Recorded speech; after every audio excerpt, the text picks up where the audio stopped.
Good afternoon students.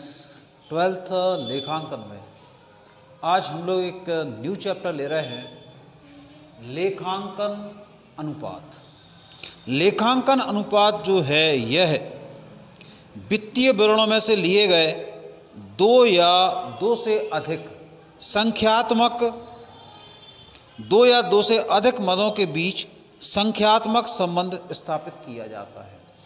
इसे हम लेखांकन अनुपात कहते हैं और इसे हम तीन रूपों में व्यक्त कर सकते हैं। फर्स्ट, साधारण अनुपात के रूप में, सेकंड, प्रतिशत के रूप में, थर्ड, दर या समय के रूप में। तो इन तीन रूपों में इसे व्यक्त किया जा सकता है। अब हम देखते हैं अनुपात विश्लेषण के उद्देश्य। तो अनुपात विश्लेषण के जो उद्देश्य हैं उनमें फर्स्ट आता है लाभदायकता की माप। लाभदायकता से आशय व्यवसाय की लाभ कमाने की क्षमता से होता है, यानी एक जो व्यवसाय है कितना लाभ कमाता है यह इस अनुपात के माध्यम से मालूम पड़ता है। व्यवसाय में लाभ दो तरीके से हो सकता है। नंबर एक, पहला तो कि आप जो वस्तु का विक्रय कर रहे हो, और नंबर सेकंड, आप कहीं पे विनियोग कर रहे हो। तो इन दो तरीकों से व्यवसाय के लिए लाभ हो सकता है। सेकंड आता है शोधन क्षमता की माप। शोधन क्षमता की माप मतलब ये है कि कोई भी संस्था है वह ऋणों का भुगतान करने की क्षमता कितनी रखती है, तो इसे हम शोधन क्षमता के अंतर्गत लेते हैं। तो अनुपात विश्लेषण के द्वारा जो है शोधन क्षमता की जांच की जा सकती है। थर्ड, व्यवसाय की संचालन क्षमता। तो अनुपात विश्लेषण से व्यवसाय की संचालन क्षमता की जांच भी जो है की जा सकती है। वित्तीय स्थिति का विश्लेषण। लेखांकन अनुपात के आधार पर जो है हम वित्तीय स्थिति का विश्लेषण भी कर सकते हैं कि संस्था की वित्तीय स्थिति कितनी मजबूत है, क्या पोजीशन है। वित्तीय पूर्वानुमान व नियोजन। तो वित्तीय पूर्वानुमान यानी जो लेखांकन अनुपात के संबंध में, भविष्य के संबंध में जो वित्तीय अनुमान लगाए जाते हैं, जो वित्तीय निर्णय लिए जाते हैं, उनको भी जो है हम लेखांकन अनुपात के अंतर्गत लेते हैं। तुलनात्मक अध्ययन में सुविधा।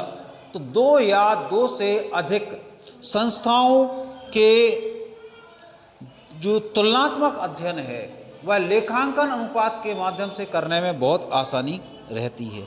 नियंत्रण में सहायक। अनुपात विश्लेषण के द्वारा व्यवसाय पर प्रभावी नियंत्रण स्थापित किया जा सकता है। रुकना इसको। लेखांकन, अब हम लोग नेक्स्ट क्वेश्चन के रूप में देखते हैं लेखांकन अनुपात के प्रकार। तो लेखांकन अनुपात जो है यह है चार प्रकार में ज्ञात किया जा सकता है। नंबर फर्स्ट, लाभदायकता अनुपात। तो लाभदायकता अनुपात यानी कोई भी संस्था कितना लाभ कमाती है या कितने लाभ कमाने की संभावना रखती है, यह अनुपात जो है लेखांकन ये लाभदायकता अनुपात के अंतर्गत ज्ञात किया जाता है।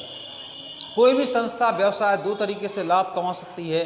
पहला, बिक्री के माध्यम से।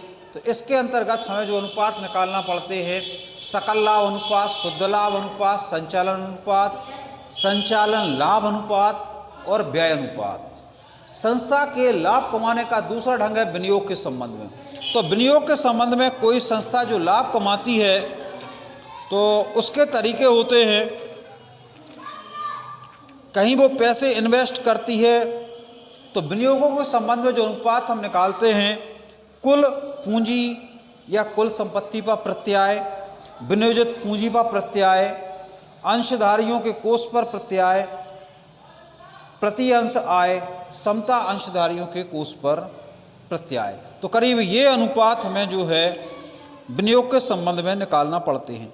सेकंड आती है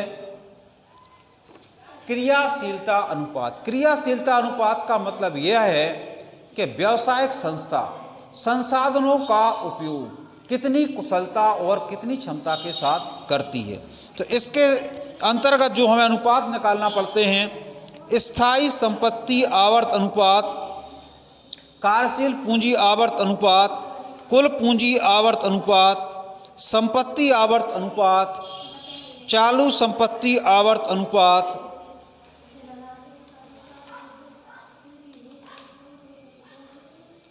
चालू संपत्ति आवर्त अनुपात, स्कंध आवर्त अनुपात, देनदार आवर्त अनुपात, औसत वसूली अवधि,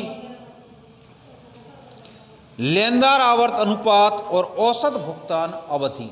तो ये इतने अनुपात जो है हमें क्रियाशीलता अनुपात के अंतर्गत निकालना पड़ते हैं। थर्ड आता है तरलता अनुपात। तरलता अनुपात यानी कोई भी संस्था रोकड़ को परिवर्तित करने की क्षमता कितनी रखती है या भुगतान करते समय वह कितने शीघ्र भुगतान कर सकती है। तरलता अनुपात के अंतर्गत हम 3 प्रकार के अनुपात निकालते हैं। पहला चालू अनुपात, सेकंड तरल अनुपात, थर्ड अति तरल अनुपात। चौथे नंबर पे आती है शोधन क्षमता की जांच।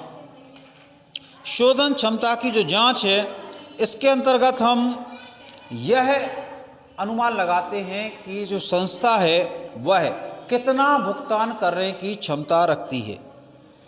संस्था के पास जो बाह्य दायित्व कितने कर सकती है, आंतरिक दायित्व कितना कर सकती है, यानी शोधन अर्थात भुगतान क्षमता की जांच किस प्रकार कर सकती है, यह हम इसके अंतर्गत ज्ञात कर सकते हैं।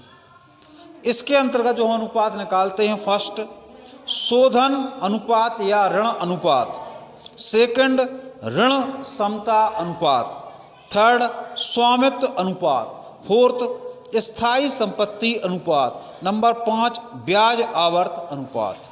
Thank you very much.